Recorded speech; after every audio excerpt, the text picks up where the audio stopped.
Good evening, this is STV News. Akira Amari, chairman of the Liberal Democratic Party, said on the BS Nitel program on the 26th that Mr. Abe will talk about the issue of the eve of the Sakura wo Mirukai, sponsored by the supporters of former Prime Minister Shinzo Abe.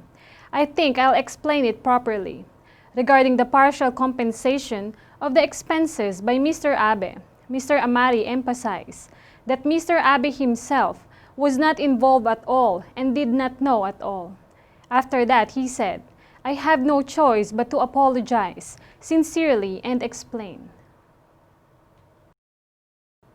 The Bank of Japan's Deliberation Committee member Toyoaki Nakamura said in an interview by the 26th that he was wary of the spread of the new coronavirus, saying, "I thought it would be converged, but the current third wave is quite large."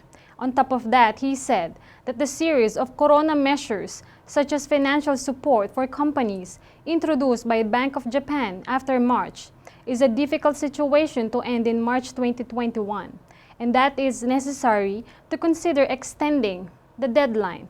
Clarify the idea of regarding the expansion of corona measures, he said, "I don't feel the need for it now." But he also pointed out that the economy will change dramatically when big things happen. He showed a willingness to consider flexibly according to the situation, such as re-expansion of infection.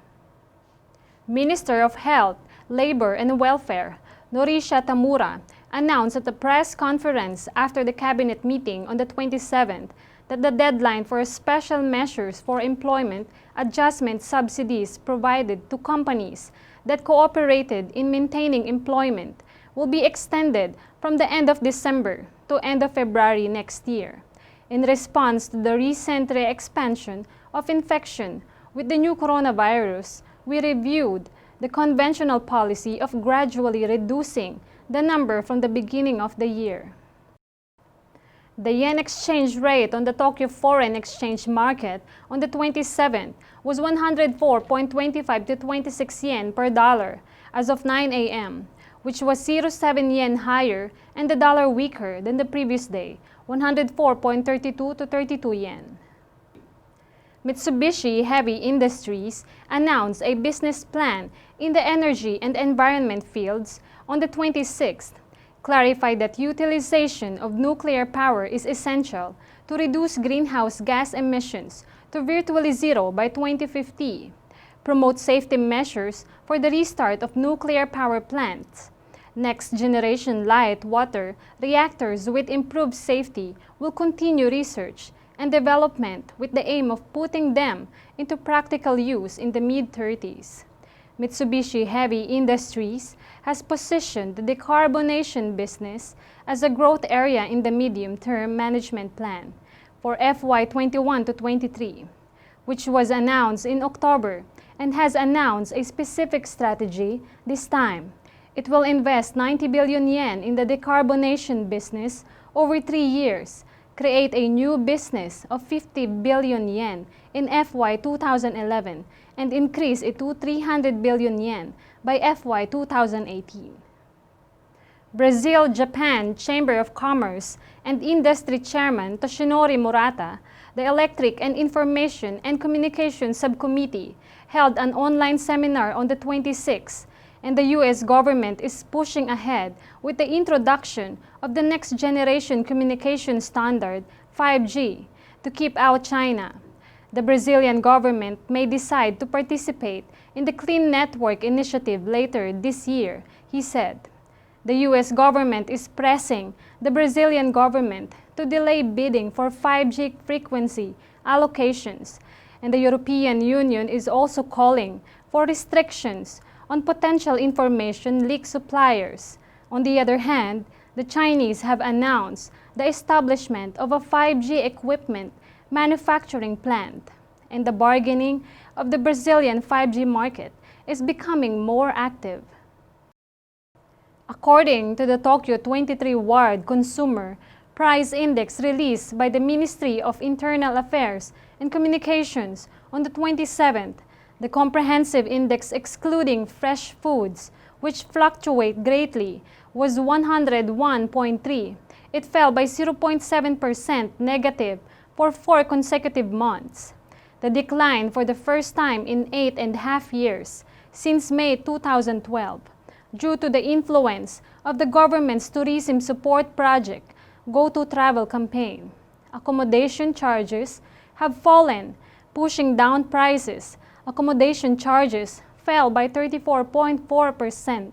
Demand was strong due to the campaign, so the rate of decline narrowed compared to October. In addition, electricity bills, which reflect low crude oil prices, fell by 9.3%, and city gas bills fell by 8.2% since the tax increase have been reflected in some utility charges since November last year. The effect of rising prices has diminished. The overall index, including fresh food, fell 0.7%, and the index excluding fresh food and energy fell 0.2%. The revised salary law, which will reduce the salary of national civil servants in 2020, will be passed by the majority of the ruling party at the Upper House plenary session on the 27th, as recommended and reported by the Personnel Office in October.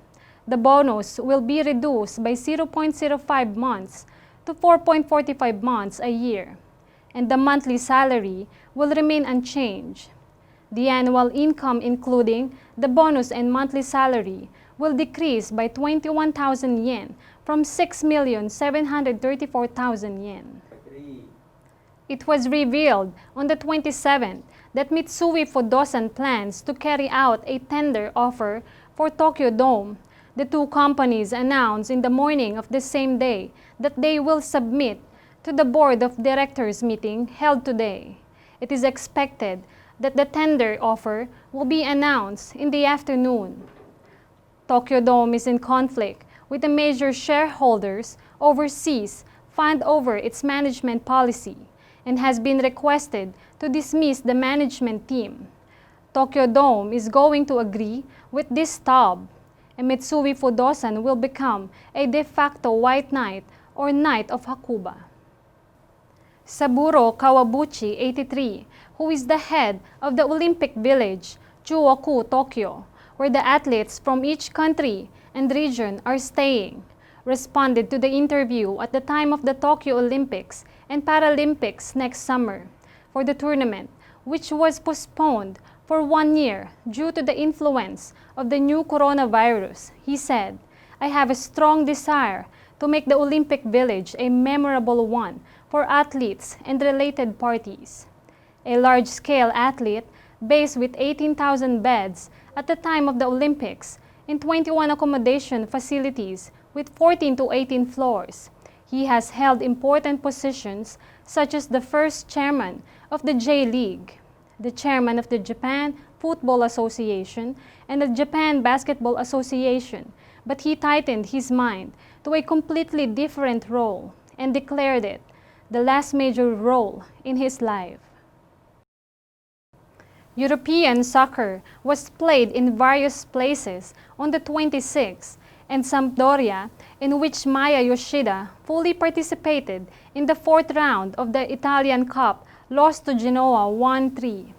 In the Spanish 2nd Division League, Leganes Gaku Shibasaki participated in the home game against Espanyol from the 13th minute of the second half. The team won 2-0. And that's all for today. See you tomorrow for another news update.